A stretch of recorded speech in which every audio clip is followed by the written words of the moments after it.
There's an enormous amount of influence. I think it's problematic. And I think anyone that truly is an America firster needs to understand that we can't have our government occupied by a foreign nation. I know there's something to it, basically in charge of the narrative. And that's precisely what got John F. Kennedy killed. They needed Kennedy gone. This all comes from declassified documents. If you go to the state of Tennessee and you try to do business with the government, there's an agreement that you sign. And in that agreement, it says that you will not talk bad or protest or do anything against Israel. Yep, it gets even better. Trump signed an executive order that mandates that foreign students that come to the United States, college students, any of them that protest against Israel or criticize Zionism or Netanyahu, they will get immediately deported.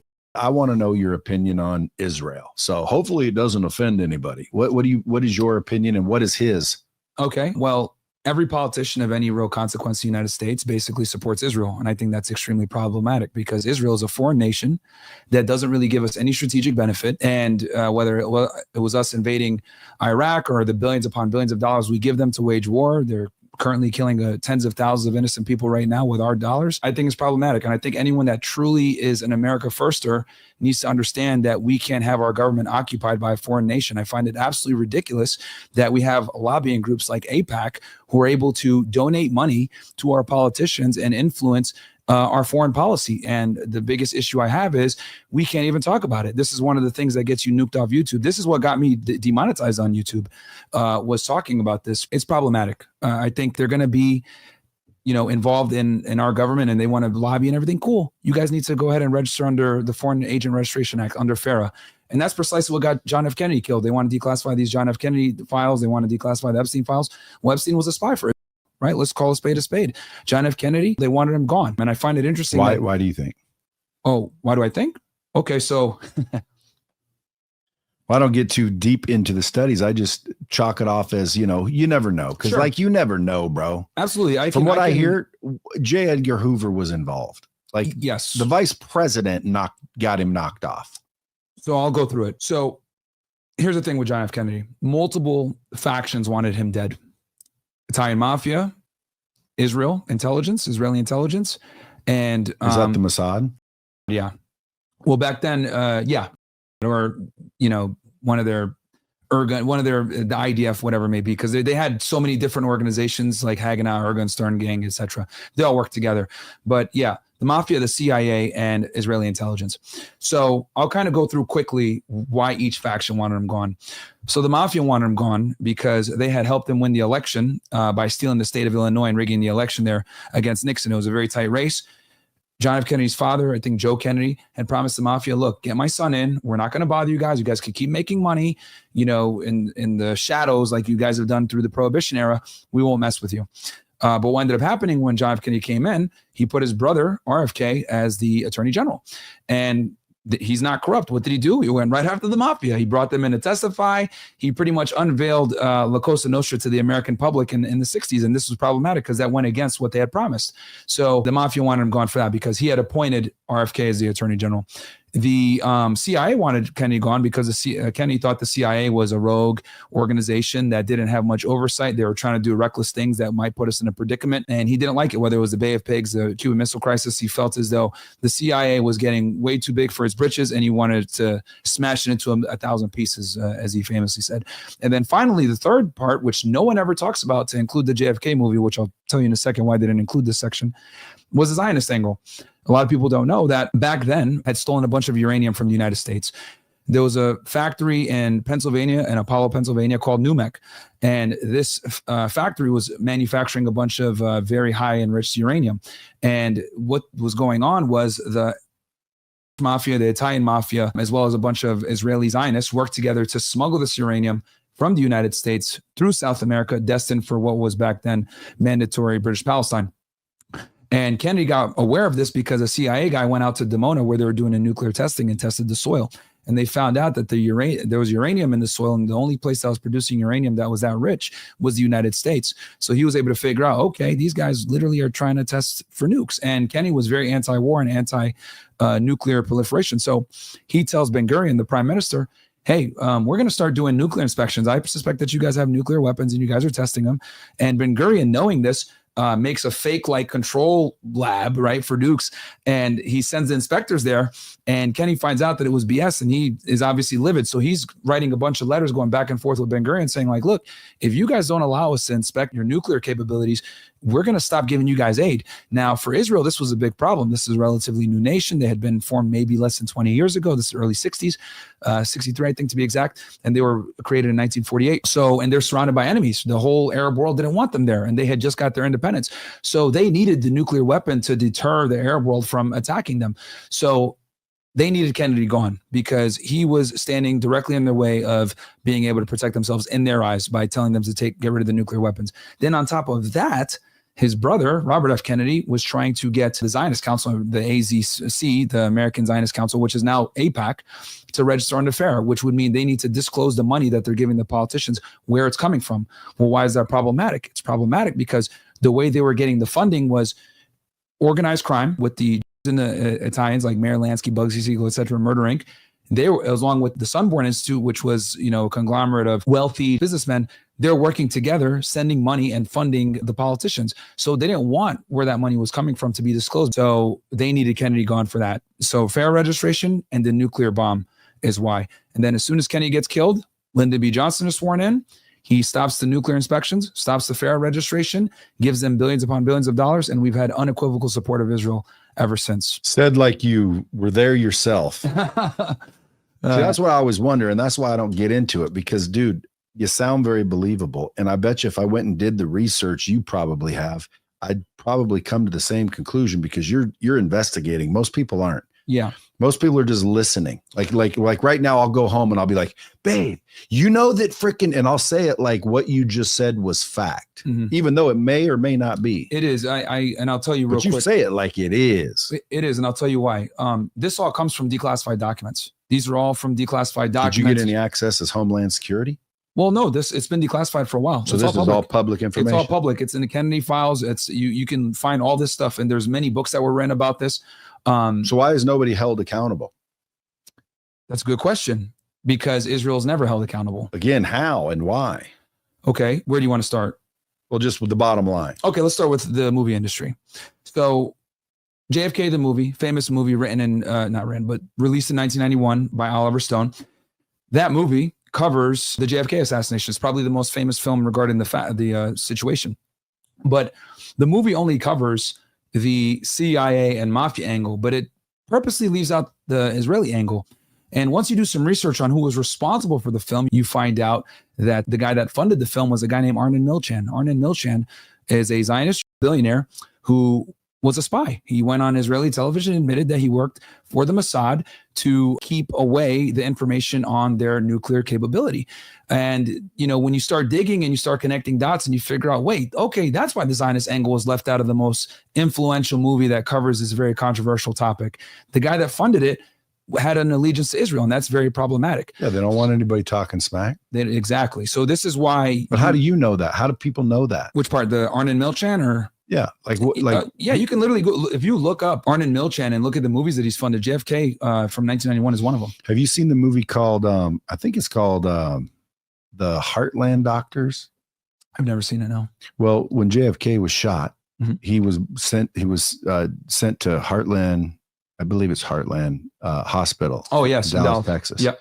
And the doctors, some of them are still living. And if you read their reports and you listen, this is out on, I believe, Netflix.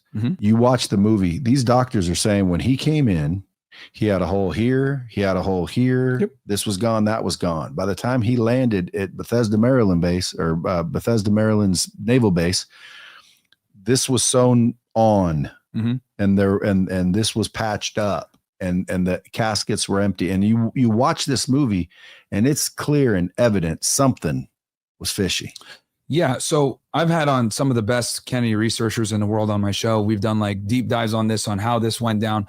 But to keep it simple, Oswald was not the shooter. He was the patsy. He was a patsy. Absolutely. Who do you think the shooter was? I named them actually in one of my videos, but I can tell you the guys that actually killed him was a guy named David Ferry and another guy named Jack Valenti. They were the ones on the grassy knoll. What's the driver? Have you ever seen the one where the driver just goes? Oh pop? yeah, no, that's not it. Is that AI generated? It's not AI generated, but that wasn't the guy that killed him. Jack Valenti hit the killing shot. But did you see that? What I'm talking about? I've seen that video before. Yeah, because to me, the Zapruder film is what you're referring to. Yeah, but when you see this, right, you see his head go this way. Mm-hmm.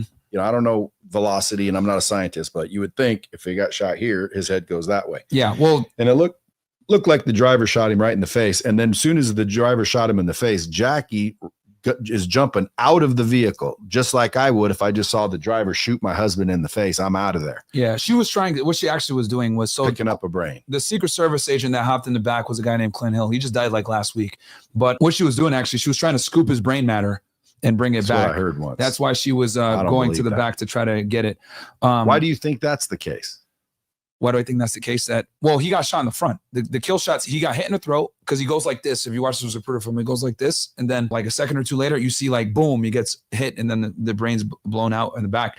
Why would she collect his brain? You know, I mean, she loved her husband, I guess. She didn't want him to look like that. I mean, they were once he got to the hospital, you know, they obviously covered his face. It just looks bad, but his face wasn't blasted. No, well, I mean, the back of his head, I mean. The body was like open. It was pretty messed up. But the point is that there were multiple entities that wanted him gone. The story that they told us, the Warren Commission is bullshit. Everybody knows is bullshit. Hell, even Anna Paulina Luna, who's responsible for this declassification task force, that's a joke. That's all the conversation. But even she said that there were more than one shooter. And I think they did another hearing in the 70s, and they even said it was a conspiracy. So but I've done a whole deep dive on this with a guy named Corey Hughes, really good, Ryan Dawson. These are some of the best Kennedy researchers, and they did all this stuff. And I've looked at the declassified documents. I've seen them all. And yeah, man, those three entities absolutely want him gone. And there's an unmistakable Israeli link to the JFK assassination, but they don't want you to know that because, well, they wield an enormous amount of power in the United States and influence. Why do you think that is, though? What's the bottom line? Why do they have the influence? Yeah. Or I think it's just human nature. Do they got pictures of somebody?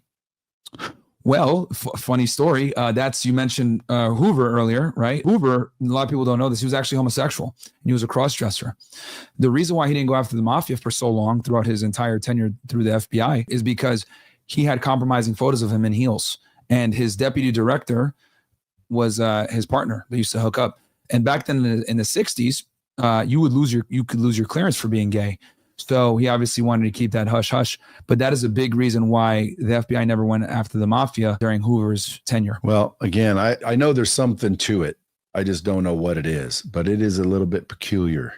Yeah, I mean, it's a strategy that's been done a lot, like with blackmail. I mean, this is exactly what Epstein did, where he would compromise powerful and influential people and say, look, we got you here dead to rights on you sleeping with this, little girl, and we're going to use it against you, or little boy, and we're going to use it against you. And I mean, because there's so much confusion in this. So the way Epstein did this, if we're going to talk about Jeffrey Epstein, we need to talk about Les Wexner and a guy named Brunel, Jean-Luc Brunel, I think is his name. And obviously Ghislaine Maxwell. Is that the owner of Comet Pizza? Brunel? Yeah, the John Luke or whatever. No, he was a model recruiter is what he did. Let me make sure. I'm going to double check because I don't want to give you the. You were already getting banned. It doesn't matter. Yeah, Jean. Hey, by the way, the guest's view is 100% entirely his own, and I do not necessarily. I'm joking. Jean-Luc Brunel is his name.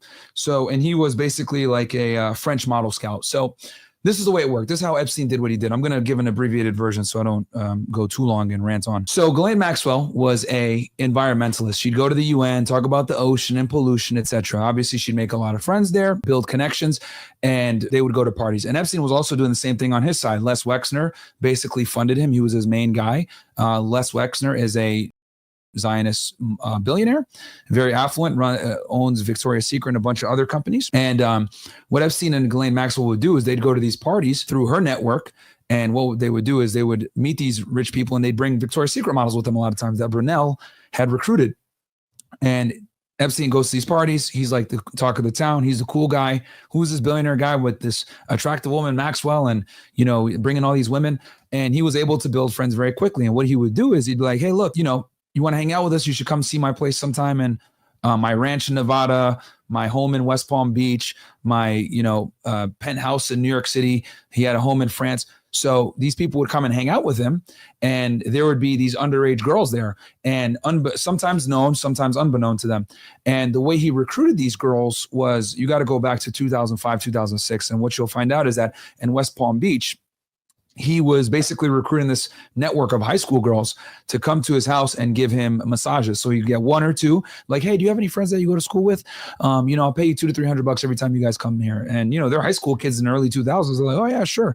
So he ended up getting like 5 to 10 of these girls working for him, where they were giving him and his clients massages, and he'd be traveling around with them all over the country to his ranch in New Mexico, West Palm Beach, etc. That's how the case ended up becoming federal.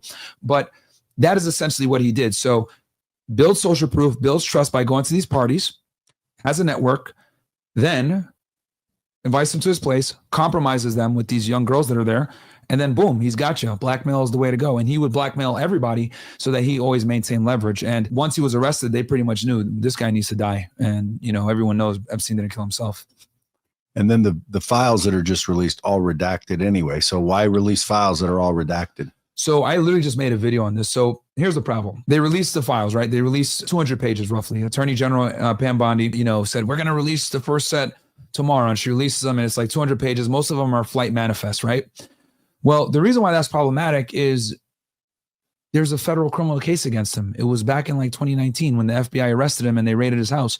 Like, we don't care about these flight logs. Like, we've already had this stuff, right? This stuff has already been out there. And then on top of that, it's not even complete, because that's just the flight logs from like one pilot. He had multiple pilots, and he would use helicopters. And a lot of the times he'd also drive people in, right? If you're someone that's like trying to do some nefarious activity with underage individuals, you want less documentation. So did everyone that was on the plane abuse kids? No. Did some of them? Of course. But that's just like, that's not the full picture. And it's like almost like obfuscating from the real point, which is we need to focus on the individuals that were involved with Brunel and Wexner. You can't talk about Jeffrey Epstein or Ghislaine Maxwell unless you're going to talk about Brunel and Les Wexner. And for some odd reason, those names are always left out. Then that means that all the people that are currently now in possession of those files must be in the same mindset of protecting whoever's on it.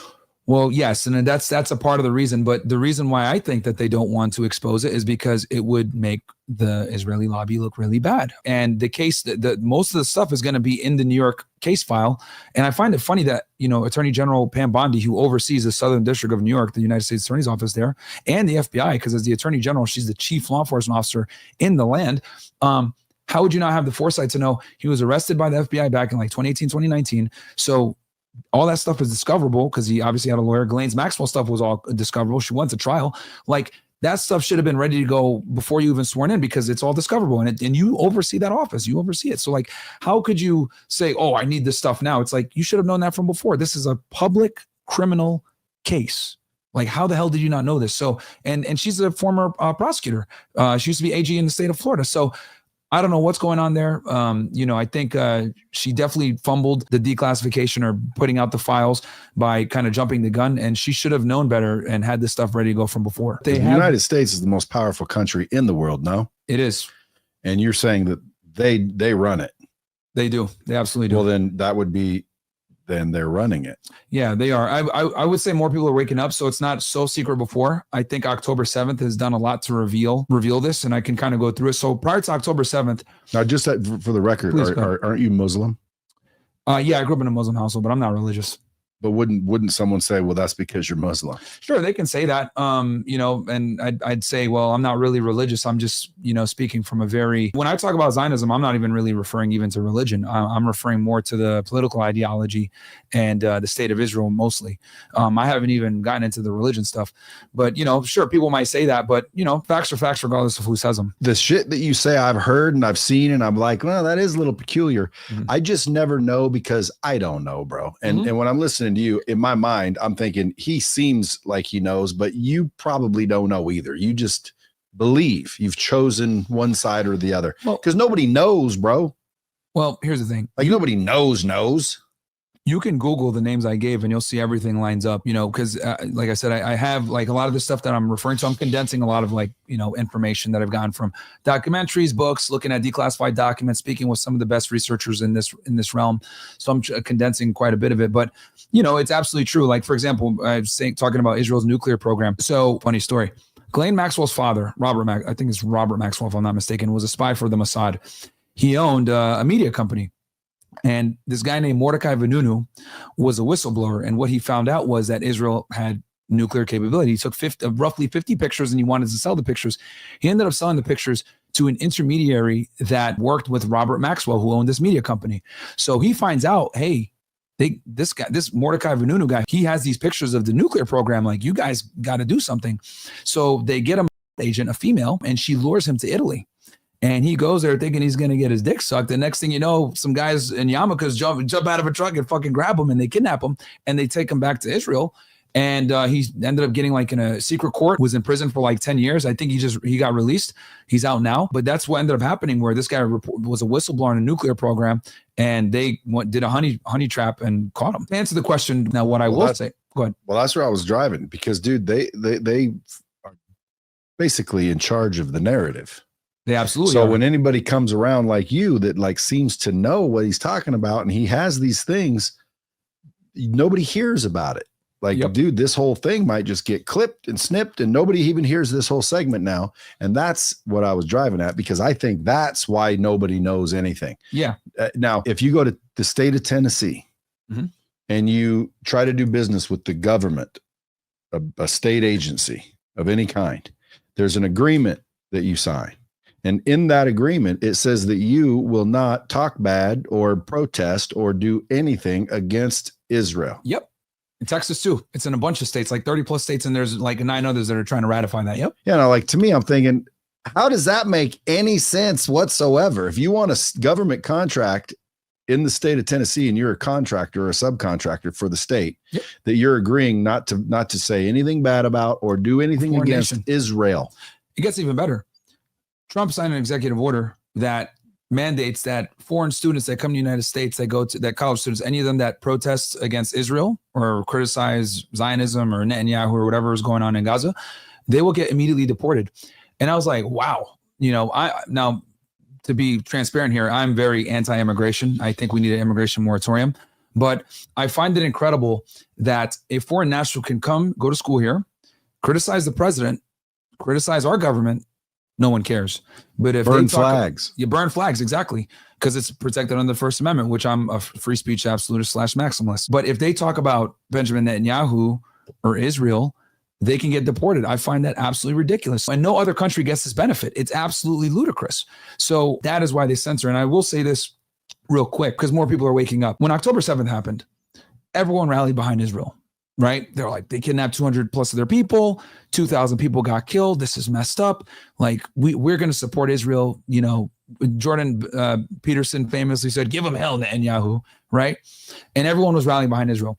But once people started seeing them indiscriminately bombing buildings, killing innocent kids, if you go on Twitter and you see like brains blown out and everything else like that, you're like, what the hell is going on here? Then Israel says, well, we have a right to defend ourselves and Hamas is hiding in tunnels. Well, if Hamas is hiding in tunnels, why are you guys bombing the infrastructure above ground? You guys have the capability of doing direct attacks, where Israel literally has some of the best military, because we give them all of their weapons, where they can send a missile in, it'll hit a building and it'll take out a floor, but the building stays intact. They have precise engineering when it comes to military power. They ran an operation, and I'm sure you guys probably saw this in the news. Back in September, they detonated a bunch of pagers and cell phones and beepers and killed a bunch of Hezbollah guys in Lebanon. A lot of people don't know. They had those explosives and those devices for 10 years. For 10 years, they had these devices out there with bombs in them dormant, and they were able to detonate them over 2 different days simultaneously, right? Then you look at a guy named Ismail Haniyeh, who got assassinated in Iran. They did a precise explosion in his room in the direct quarter that killed him and his bodyguard. So they have I would say the Mossad and Unit 8200 and all their intelligence, Shin Bet, they have some of the best intelligence agencies in the world. I would say they would rival ours. And for them to be indiscriminately bombing people and killing as many people as they have, right? Meanwhile, Hamas is underground and they have the capability of doing these precision strikes. Begs the question, like, what was your intention the whole time? And then Trump does a press conference with Benjamin Netanyahu and he's like, yeah, we're going to take over Gaza. And then it's like, oh, now the light bulb's on. That was the intention from the beginning. Make the place inhabitable, kick them out, force them to Jordan and Egypt, because we give them quite a bit of aid and they're going to do what we say, Jordan and Egypt, because we pay them to play nice with Israel. That's why they're Israeli allies. And the whole point was to level the place so that we can go ahead and build a smart city on Gaza, because people don't know Gaza is like on beautiful real estate where it's beachfront. It could be another Dubai. And there's a lot of competition in the Middle East right now to create a tourist haven. Saudi Arabia saw how profitable the Dubai is to the Western world. And they're like, damn, we want to do that too. And Saudi Arabia has been building a city up. And then I think for Israel and maybe the United States as well, we're looking at it like this could be a cash cow for tourism. So I think that was the intention the whole time, was to blow the place up, make it inhabitable, and force the Palestinians to leave. But going back to the whole October 7th thing, so they had everyone's support on October 7th, right? Then you find out that there were no beheaded babies, no babies in ovens. You find out that they did something called the Hannibal directive. Yoav Gallant literally admitted this like 3 weeks ago. He's like our equivalent of Pete Hegseth. He was the defense minister for Israel when all of this happened. And the Hannibal directive is a directive where allows the murder of their own people, or soldiers or citizens, to avoid them being captured by Hamas or any other, Palestinian militant group. And the reason why is because what ends up happening, like we're seeing now with the ceasefire, it ends up becoming an asymmetrical trade where they're giving thousands of Palestinians back to just get a couple of Israelis. So they look at it like, this is a diplomatic nightmare. This is a geopolitical nightmare. It's better to just kill them so we don't have to deal with this later on. Now, obviously, that's terrible because I dislike the death of anyone. I've been a staunch critic of anyone that takes down the posters of the Israelis that were kidnapped. Like, just because I don't like the government doesn't mean that Israelis should be dying or being kidnapped. So and these weirdo Palestinian motherfuckers that like rip the posters off, you're a weirdo. But with that said, so October 7th, so you find out that they ran the Hannibal directive and they ended up, the IDF killed a lot of their own people, the tanks, the Apache helicopters, because when you look at the damage, like especially with the cars at the music festival, Hamas doesn't have that capability. We're talking about paramilitary idiots that have World War II weaponry. They can't blow up the cars like that. So a lot of Israelis were actually killed by IDF. So, and then you do the numbers. So first they reported 2,000 people died. Then they reported 1,200 people died. Well, then you do the numbers. You figure out that roughly 300 to 400 of those people that died were IDF, enemy combatants. Terrible when people lose their life, but it's a war, right?